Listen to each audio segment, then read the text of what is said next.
এই লেকচারে আমরা কোহারেন্স সম্পর্কে আলোচনা করব। তো কোহারেন্স সম্বন্ধে আলোচনা করতে গেলে ফেজ ডিফারেন্স এই ব্যাপারটা সম্বন্ধে জানতে হবে। তো আমরা জানি যে wave is basically transportation of energy by mean of propagation of disturbance or vibration. তাহলে ওয়েভ ব্যাপারটা কি? ওয়েভ মানে হচ্ছে যে propagation of disturbance or the propagation of vibration, ডিস্টারবেন্সের প্রোপাগেশন বা ভাইব্রেশনের propagation in wave motion through a medium. মানে একটা মিডিয়ামের মধ্যে দিয়ে যখন ওয়েভ মোশন যখন হচ্ছে তখন কি হচ্ছে যে the particles of medium vibrate, সেই মিডিয়ামের পার্টিকেলগুলো ভাইব্রেট করছে। But in case of electromagnetic wave the electric or magnetic vectors vibrate from its equilibrium position. তাহলে যখন ইলেকট্রোম্যাগনেটিক ওয়েভের কথা যখন আমরা বলবো তখন কি হবে যে ইলেকট্রিক ভেক্টরগুলো বা ম্যাগনেটিক ভেক্টরগুলো ইকুইলিব্রিয়াম পজিশনের রেসপেক্টে তারা ভাইব্রেট করতে থাকবে। The term phase difference describes the position and motion of vibration at any time. তাহলে ফেজ ডিফারেন্স ব্যাপারটা কি? তাহলে ফেজ ডিফারেন্স হলো position or vibration of motion at any time, যে কোনো সময়ে সে একটা পার্টিকেলের পজিশনকে বোঝাবে বা তার ভাইব্রেশন সম্পর্কে বলবে। যেমন আমরা যদি ম্যাথামেটিক্যালি যদি বলি যে যেমন ওয়াই সমান এ sine omega t plus theta, এটা হচ্ছে একটা ওয়েভের ইকুয়েশন। তো এই যে ইকুয়েশন সেটা একটা ওয়েভকে রিপ্রেজেন্ট করবে। এইখানে এই যে সাইনের পরে যে ব্র্যাকেট যেটা আছে ওমেগা টি প্লাস থিটা, এই ওমেগা টি প্লাস থিটা হচ্ছে যে ফেজ অফ দ্য ওয়েভ। আমরা ওমেগা টি প্লাস থিটাকে একটা ফেজ বলবো। The unit of phase is degree or radian, এটা তো আমরা খুব সহজেই জানি যে এটা ডিগ্রি হবে বা রেডিয়ান হবে। After completion of 360 degree or 2 pi the cycle of wave or phase repeats.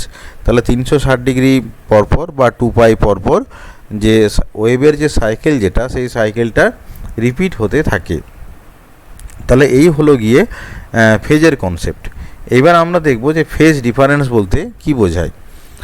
If there are two waves who have same frequency but the phase difference is the angle after which the one wave achieves the same position and phase as of first wave। মানে এখানে basically আমরা যদি ছবিটা দেখি তাহলে phase difference সম্বন্ধে আমরা ভালোভাবে বুঝতে পারবো। এখানে দুটো ওয়েভ এখানে ড্র করা হয়েছে ছবিতে। তাহলে এইটা যদি একটা আমরা ওয়েভ হিসেবে ধরে নিই তাহলে এই যে এইটা হচ্ছে অপর আরেকটা ওয়েভ, এবং এখানে দেখা যাচ্ছে যে একটা ওয়েভ কিন্তু আরেকটা ওয়েভের ওপরে সুপারপোজ করেনি, তাদের একটা পার্টিকুলার সেপারেশন আছে। এটাকে আমরা সেপারেশন অফ পাথ বলতে পারি বা সেপারেশন অফ ফেজ বলতে পারি। যেমন কি আমরা এখানে একটা দেখিয়েছি, এখানে দুটো লাইন ড্র করে দেখানো হয়েছে যে এদের মধ্যেকার যে ফেজ ডিফারেন্স, সেই ফেজ ডিফারেন্সটা আমরা ধরে নিচ্ছি এটা হচ্ছে থিটা। তাহলে এই যে ফেজ ডিফারেন্স থিটা মানেটা কি? বলছে phase difference is the angle, অর্থাৎ থিটা হচ্ছে সেই অ্যাঙ্গেলটা after which the one wave achieves the same position and phase as of first wave. তাহলে থিটা অ্যাঙ্গেল পর, মানে আমি যদি এই ওয়েভটার কথা যদি ভাবি তাহলে আফটার থিটা কী হবে যে এই পয়েন্টে আসবে। তার মানে বেসিক্যালি ওই যে আরেকটা ওয়েভ যেটা আছে আরেকটা ওয়েভের যে পজিশন যেটা ছিল সেই পজিশনে চলে আসবে। সেই জন্য বলা হয়েছে যে after which the one wave achieves the same position and phase as that of the first wave। তাহলে এই হচ্ছে যে ফেজ ডিফারেন্সের কনসেপ্ট। এইবারে আমরা কোহারেন্স ব্যাপারটা বলবো যে কোহারেন্স মানে কি, যেটা হচ্ছে if two or more waves of same frequencies are in same phase or have constant phase difference. যদি আমরা দুই বা তার বেশি ওয়েভ যদি কনসিডার করি যাদের ফ্রিকোয়েন্সিটা হচ্ছে একই, তাদের যদি ফেজ ডিফারেন্সটা যদি টাইমের সঙ্গে সঙ্গে যদি কনস্ট্যান্ট হয় বা টাইমের সঙ্গে কোনো রকম ভ্যারিয়েশন যদি না হয় তখন সেই সমস্ত ওয়েভগুলোকে আমরা বলবো যে কোহারেন্ট ওয়েভ। এখানে একটা ফিগারে দেখানো হয়েছে যে চারখানা ওয়েভের ফিগার ড্র করা হয়েছে এবং ছবিটা দেখে আশা করি আমরা বুঝতে পারছি। এবং এই ছবিটাকে আমরা যদি আগের ছবিটার সঙ্গে তুলনা করি, যেমন কি আগের ছবিতে একটা ফেজ ডিফারেন্স ছিল, এই জন্য দুটো ওয়েভকে আমরা আলাদাভাবে দেখতে পেয়েছি। কিন্তু এই ছবিগুলো আমরা যদি দেখি তাহলে দেখব যে মোটামুটি তারা একে অপরের উপর সুপারপোজ করে যাবে, মানে বেসিক্যালি তাদের মধ্যে কোনো ফেজ ডিফারেন্স নেই। তাহলে কি হচ্ছে যে এই সমস্ত ওয়েভগুলোকে আমরা বলবো যে কোহারেন্ট ওয়েভ, অর্থাৎ তাদের কোনো ফেজ ডিফারেন্স নেই। মানে তাদের ফেজ ডিফারেন্সটা হচ্ছে কনস্ট্যান্ট উইথ টাইম। তাহলে কি হচ্ছে যে ডেফিনিশন হিসেবে যদি বলি যে two sources are said to be coherent if they emit light waves of the same frequency nearly the same amplitude and are always in phase with each other, মানে তারা অলওয়েজ একে অপরের সঙ্গে ইন ফেজে থাকছে এবং তাদের ফ্রিকোয়েন্সিটা হচ্ছে একই, same frequency and same amplitude. Frequency এবং অ্যাম্পলিটিউড সম্বন্ধে আমরা কিছু বলছি না এবং আমরা ধরে নিচ্ছি যে ফ্রিকোয়েন্সি এবং অ্যাম্পলিটিউড হচ্ছে যে nearly same. It means that the two sources must emit radiation of the same color, মানে বেসিক্যালি যদি আমরা ধরে নিই তাহলে এটা মিন করবে যে এই যে দুটো সোর্স যেটা আছে তারা রেডিয়েশন এমিট করবে of the same colour or wavelength. মানে দুটো সোর্স যদি আমরা ইন্ডিভিজুয়ালি কল্পনা করে নিই, দুটো সোর্স থেকে দুটো ওয়েভ আসছে, যদি তারা কোহারেন্ট যদি হয় তাহলে নিশ্চয়ই তারা সেম কালারের ওয়েভ এমিট করবে। কারণ আমরা তো বলে দিয়েছি যে ডেফিনেশনেই যে সেম ফ্রিকোয়েন্সি থাকবে, সেম ফ্রিকোয়েন্সি মানেই সেম কালার বা সেম ওয়েভলেংথ অবশ্যই হবে। ইন অ্যাকচুয়াল প্র্যাকটিস কিন্তু বাস্তবে যেটা দেখা যায় যে it is not possible to have to independent sources which are কোহারেন্ট, মানে বাস্তবে যেটা দেখা যায় যে দুটো ইন্ডিপেন্ডেন্ট সোর্স এদেরকে আমরা কিন্তু কোহারেন্ট বলতে পারি না, বা অ্যাকচুয়ালি বাস্তবে দুটো ইন্ডিপেন্ডেন্ট সোর্স কোহারেন্ট হয় না। বাট ফর এক্সপেরিমেন্টাল পারপাস, কিন্তু পরীক্ষার স্বার্থে কি হয় যে two virtual sources form from a single source can act as coherent source. মানে কিন্তু অনেক সময় আমরা এক্সপেরিমেন্টে যেটা দেখায় আর কি, যে দুটো ভার্চুয়াল সোর্স যারা একটা পার্টিকুলার সিঙ্গেল সোর্স থেকে তৈরি হয়েছে, আমি আবার বলছি দুটো ভার্চুয়াল সোর্স, রিয়েল সোর্স কিন্তু নয়, দুটো ভার্চুয়াল সোর্স যারা কোথা থেকে তৈরি হয়েছে, যে একটা সিঙ্গেল সোর্স থেকে। এটা সব থেকে গুরুত্বপূর্ণ যে একটা সিঙ্গেল সোর্স থেকে তৈরি হয়েছে। এরকমভাবে দুটো ভার্চুয়াল সোর্স কিন্তু অনেক ক্ষেত্রে কোহারেন্ট সোর্স হিসেবে ব্যবহৃত হয়। Methods have been devised where interference of light takes place between the waves from the real source and a virtual source, or interference of light takes place between waves from two sources formed due to a single source। তাহলে যেটা দেখা গেছে যে experimentally আমরা অনেক সময় এটাকে বানাই যে ইন্টারফারেন্স হচ্ছে কীরকম না, একটা রিয়েল সোর্স থেকে এবং ভার্চুয়াল সোর্স থেকে। আরেকটা কি হয় যে ইন্টারফারেন্স ঘটছে মানে ফ্রম টু সোর্সেস, দুটো আলাদা আলাদা source, due to a single source, মানে যে দুটো সোর্স তৈরি হয়েছে সেগুলোকে একটা সিঙ্গেল সোর্স থেকে তৈরি করা হয়েছে। কিন্তু আমরা যাই বলি না কেন, মানে এই ধরনের সমস্ত ক্ষেত্রে একটা কথা কিন্তু আমাদেরকে জানতে হবে যে the two sources will act as if they are perfectly similar in all respects. মানে এই যে দুটো সোর্সের কথা আমরা বলছি যেখান থেকে ওয়েভগুলো এসে ইন্টারফারেন্স তৈরি করবে, ইন্টারফারেন্স কাকে বলে আমরা পরে ডিটেলসে আমরা আলোচনা করব। তো যাই হোক না কেন, যদি মানে এরকম দুটো আলাদা সোর্স থেকে ওয়েভ এসে ইন্টারফারেন্স যদি ফর্ম করে, তাহলে এই দুটো সোর্স কিন্তু সিমিলার ইন অল রেসপেক্ট হবে। Since the wavelength of light waves is extremely small, এটা আমরা জানি যে আমরা আগের লেকচারে আলোচনা করেছিলাম যে এই যে আমরা লাইটের কথা বলছি, লাইট বলতে সাধারণ সেন্সে আমরা যেটা বলি সেটা হচ্ছে ভিজিবল লাইটের কথা বলি। তো এই যে ভিজিবল লাইটের যে ওয়েভলেংথ, এটা তো নিশ্চয়ই যে এক্সট্রিমলি স্মল হবে, এটা অনেক কম হবে।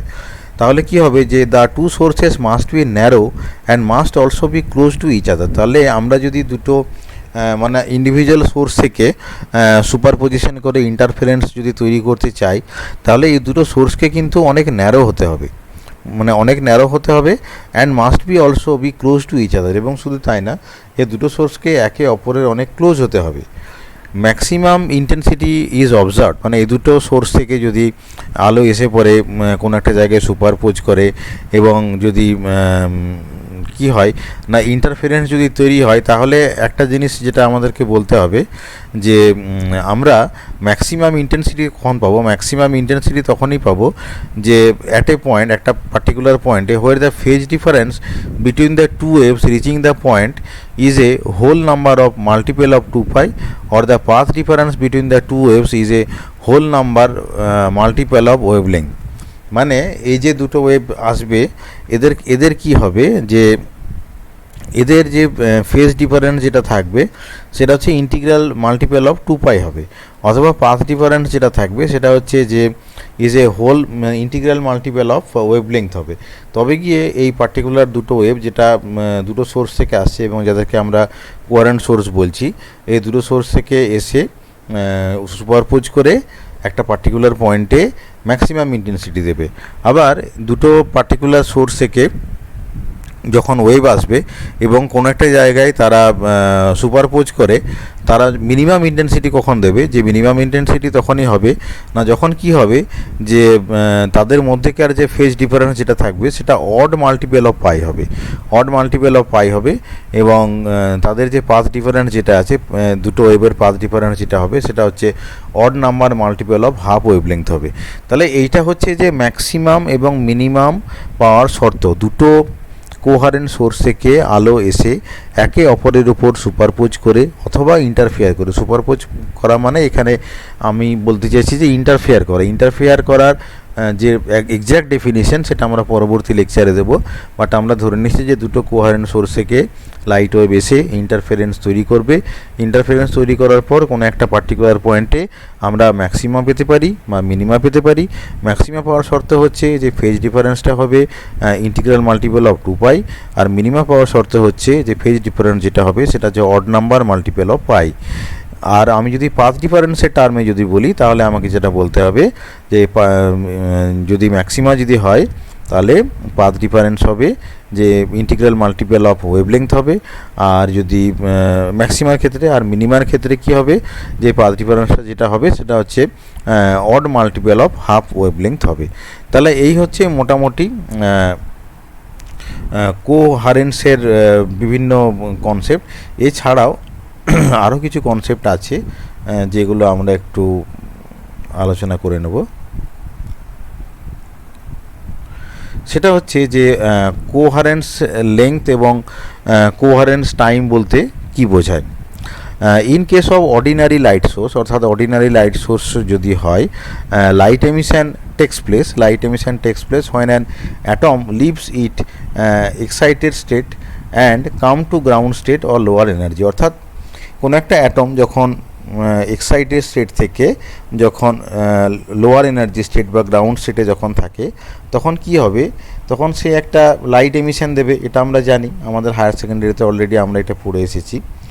The time period for the process of transition from an upper state to lower state is about 10⁻⁸ second only. মানে এই যে এক্সাইটেড স্টেট থেকে একটা অ্যাটম যখন গ্রাউন্ড স্টেটে চলে আসবে, মানে বেসিক্যালি আপার স্টেটে সে মোটামুটি কতক্ষণ থাকতে পারে, রাফলি আমি যদি বলি সেটা হচ্ছে 10⁻⁸ second. Therefore an excited atom emits light wave for only 10⁻⁸ second and wave remains continuously harmonic for this period। তার মানে যেটা হচ্ছে যে যখন ওই অ্যাটমটা এক্সাইটেড স্টেটে থাকছে, কতক্ষণ থাকছে না, আপ টু দ্য 10⁻⁸ সেকেন্ড। এই 10⁻⁸ সেকেন্ড জুড়ে যখন আমি লাইট এমিশনটা যখন পাচ্ছি তখন সেই লাইট এমিশনটা কি থাকবে, যে কন্টিনিউয়াসলি হারমোনিক থাকবে ফর দ্যাট পার্টিকুলার পিরিয়ড মানে ওই যে 10⁻⁸ সেকেন্ড পর্যন্ত। আফটার দিস পিরিয়ড মানে এই যে 10⁻⁸ সেকেন্ড যখন শেষ হয়ে গেল, দ্য ফেজ চেঞ্জেস অ্যাব্রাপ্টলি, তখন ফেজ চেঞ্জ হবে। কেন ফেজ চেঞ্জ হবে, তার কারণটা হচ্ছে যে একটা সলিডের মধ্যে তো অসংখ্য অ্যাটম আছে। এবার সবকটা অ্যাটমই তো একই সঙ্গে এক্সাইটেড স্টেটে যাবে না। এক্সাইটেড স্টেটে কিছু সংখ্যক অ্যাটম এক্সাইটেড স্টেটে থাকবে, কিছু সংখ্যক অ্যাটম তার কিছুক্ষণ পরে যাবে। মানে বেসিক্যালি আমরা এটুকু বলতে পারি যে একটা পার্টিকুলার অ্যাটম 10⁻⁸ সেকেন্ড পর্যন্ত একটা হারমোনিক ওয়েভ দেবে, কিন্তু তার ঠিক পরবর্তী সময়তে তার ফেজটা চেঞ্জ হবে। But in a light source there are innumerable number of atoms which participate in the emission of light. প্রচুর সংখ্যক এরকম অ্যাটম রয়েছে যারা লাইট এমিশন করছে। The emission of light by a single atom is shown in figure 4.7। একটা যদি particular অ্যাটমের কথা যদি ভাবি তাহলে এই যে পার্টিকুলার সময়টা এটা হচ্ছে 10⁻⁸ সেকেন্ড, এর মধ্যে একটা হারমোনিক ওয়েভ তৈরি হয়েছে। তারপরে একটা ব্রেক হলো, ব্রেক মানে তারপরে একটা ফেজ চেঞ্জ হলো, তারপর আবার পরবর্তী 10⁻⁻ সেকেন্ড জুড়ে হারমোনিক ওয়েভ আমরা পাচ্ছি। আবার একটা ব্রেক হলো, আবার 10⁻⁸ সেকেন্ড জুড়ে আমরা একটা হারমোনিক ওয়েভ পাচ্ছি। তাহলে এইভাবে একটা ওয়েভ তৈরি হচ্ছে। এরপরে কোহারেন্স লেংথ মানেটা কি না, coherence length is a propagation distance over which a coherent wave maintains coherence. মানে আমরা যদি একটা পার্টিকুলার ডিস্টেন্সের কথা যদি ভাবি যে ওই ডিস্টেন্স বরাবর মানে ওই সেই ডিস্টেন্স পর্যন্ত একটা কোহারেন্ট ওয়েভ মেনটেন্স কোহারেন্স, মানে তার কোহারেন্সটাকে মেনটেন করে রেখেছে, মানে বেসিক্যালি সেই দূরত্ব পর্যন্ত কোহারেন্স রয়েছে। If the path of the interfering waves or path difference is smaller than coherent length, the interference is sustainable and we observe distinct interference pattern. মানে বেসিক্যালি যেটা হচ্ছে যে পাথ ডিফারেন্সটা, ধরা যাক যে দুটো ওয়েভ ইন্টারফারেন্স তৈরি করছে, তাহলে তাদের নিশ্চয়ই একটা পাথ ডিফারেন্স আছে। তো এই যে পাথ ডিফারেন্সটা যদি কোহারেন্স লেংথের থেকে কম, মানে আমরা যদি এই ছবিতে যদি দেখি, ধরা যাক এই দূরত্ব থেকে এই দূরত্ব, এটা একটা লেংথ আমরা বলতে পারি, তাহলে এই লেংথ বরাবর এই যে ওয়েভ যেটা সেটা হচ্ছে একটা হারমোনিক, মানে বেসিক্যালি এটাকে আমরা একটা রাফলি স্পিকিং মানে কোহারেন্স লেংথ বলতে পারি আর কি। তাহলে কি হচ্ছে যে দুটো ওয়েভ ইন্টারফেয়ার করছে তাদের পাথ ডিফারেন্সটা যদি এই কোহারেন্স লেংথের থেকে কম হয়, তখন আমরা বলছি যে সেই যে ইন্টারফারেন্স যেটা আছে সেটা হচ্ছে সাস্টেনেবল ইন্টারফারেন্স এবং আমরা একটা ডিস্টিংটিভ পার্টিকুলার ইন্টারফারেন্স প্যাটার্নটা পাবো। আর কোহারেন্স লেংথ মানে কি, যে এই দূরত্ব পর্যন্ত কোহারেন্সটা বজায় আছে, যেমন কি এইখান থেকে এই পর্যন্ত আমরা যদি বলি এবং এর নিচে যদি আমি আরেকটা ওয়েভ যদি ড্র করি সিমিলার টাইপ অফ ওয়েভ, তখন আমরা বলবো যে এইখান থেকে এই দূরত্ব পর্যন্ত এই দুজনের কোহারেন্সটা বজায় রয়েছে। মানে যত দূরত্ব পর্যন্ত কোহারেন্সটা বজায় থাকবে সেটাই হচ্ছে কোহারেন্স লেংথ। এবং দূরত্বের জায়গায় আমরা যদি টাইম যদি বলি, যে একইভাবে যদি ডিফাইন করি, তাহলে যতটা সময় পর্যন্ত দুটো ওয়েভের মধ্যে কোহারেন্সটা বজায় থাকবে সেটাকে আমরা বলবো কোহারেন্স টাইম, মানে সেই সময় অবধি কোহারেন্সটা বজায় রয়েছে সেটা হচ্ছে কোহারেন্স টাইম। এরপর আরও দুটো ক্যাটাগরিতে আমরা কোহারেন্স বলি, যে একটা হচ্ছে স্পেশিয়াল কোহারেন্স আর একটা হচ্ছে টেম্পোরাল কোহারেন্স। তো স্পেশিয়াল কোহারেন্স মানে কি, spatial coherence describes the correlation between waves at different points on a plane perpendicular to the direction of propagation. মানে যেদিকে ওয়েভটা যাচ্ছে তার ঠিক পারপেন্ডিকুলারে আমরা একটা প্লেন কনসিডার করলাম, প্লেন কনসিডার করে দুটো ওয়েভের মধ্যেকার কোরিলেশনটা দেখলাম at different points. More precisely, the spatial coherence is the cross correlation between 2 points in a wave for all times. মানে সব সময়ের জন্য দুটো পয়েন্টের মধ্যে যে দুটো ওয়েভ আসবে তাদের একটা কোরিলেশন বোঝাচ্ছে। If A wave has only one value of amplitude over an infinite length it is perfectly specially কোহারেন্ট। মানে যদি এই যে কোরিলেশনটা যদি ওয়ান যদি হয়, মানে সবসময়তেই যদি দুটো ওয়েভ একে অপরের সঙ্গে কোরিলেটেড যদি থাকে, তখন আমরা বলবো যে তারা হচ্ছে স্পেশিয়ালি কোহারেন্ট। টেম্পোরাল কোহারেন্স মানে কি, যে temporal coherence describes the correlation between two points in the direction of propagation. In other words, it characterizes how well a wave can interfere with itself at a different time as direction of propagation indicates timeline. মানে direction of propagation থেকে আমরা যদি একটা time line হিসেবে যদি দেখি, তাহলে দুটো ওয়েভের মধ্যে এটাও কোরিলেশন বোঝাবে with respect to the time. The delay over which the phase or amplitude wanders by a significant amount is nothing but coherence time tau c. তাহলে টাউসি মানে আমরা বলবো যে কোহারেন্স টাইম, সেই টাইম পর্যন্ত কোহারেন্সটা বজায় রয়েছে। এইবার the delay over which the phase or amplitude wanders by significant amount, মানে and hence the correlation decreases by significant amount. মানে দুটো ওয়েভের মধ্যে এই কোহারেন্স টাইমের পরে কি হয়, যে কোনো কোরিলেশন থাকে না। মানে সেটাই এখানে বোঝাতে চাওয়া হচ্ছে যে বেসিক্যালি যতটা সময় পর্যন্ত কোহারেন্সটা বজায় আছে সেটাই হচ্ছে টেম্পোরাল কোহারেন্স। তাহলে এই হচ্ছে স্পেশিয়াল কোহারেন্স এবং টেম্পোরাল কোহারেন্সের কনসেপ্টটা। আমি আশা করছি যে মোটামুটি এই কোহারেন্স ব্যাপারটা বোঝা গেছে। আর আমরা লেকচারের কন্টেন্টটা দুটো জায়গা থেকে নিয়েছি, একটা নিয়েছি যে ব্রিজলাল সুব্রমণ্যমের যে টেক্সট বই যেটা আছে সেই টেক্সট বই থেকে, আর আরেকটা কন্টেন্ট যেটা নিয়েছি যেটা নেটে খুব সহজেই পাওয়া যায়, এটা হচ্ছে উত্তরাখণ্ড ওপেন ইউনিভার্সিটির তাদের একটা স্টাডি মেটেরিয়াল। হোপফুলি তোমরা সবাই বুঝতে পেরেছো। আর এই লেকচারটা শোনার জন্য সবাইকে ধন্যবাদ।